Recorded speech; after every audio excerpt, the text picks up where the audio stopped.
তল্লাশি অভিযান চালানো হয়েছিল সেই প্রসঙ্গে আজকে কলকাতা হাইকোর্ট থেকে অমৃতা সিনহা তিনি স্থগিতাদেশ দিলেন তদন্তে।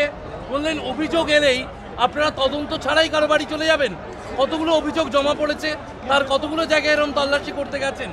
17ই জুন পর্যন্ত পরবর্তী শুনানি তদন্তে স্থগিতাদেশ বিচারপতি অমৃতা সিনহার।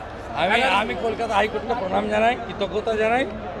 আর মমতা ব্যানার্জি আরেকটা সপাটে তার পুলিশ থাপ্পড় খেলো, এই জন্য আমি অত্যন্ত খুশি। মেদিনীপুরের ভোটাররা কালকে সুদে আসলে এর উত্তর ইভিএমে মমতা ব্যানার্জিকে বুঝিয়ে দেবে।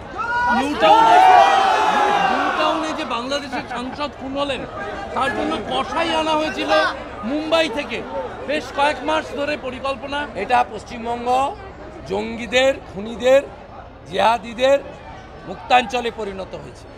বাংলাদেশের সাংসদ বাংলাদেশে নিরাপদ, পশ্চিমবঙ্গে নিরাপদ নয়। এর জন্য দায়ী রাজ্যের পুলিশ মন্ত্রী, যিনি পুলিশকে তার লেঠেলে পরিণত করেছেন, মমতা ব্যানার্জি।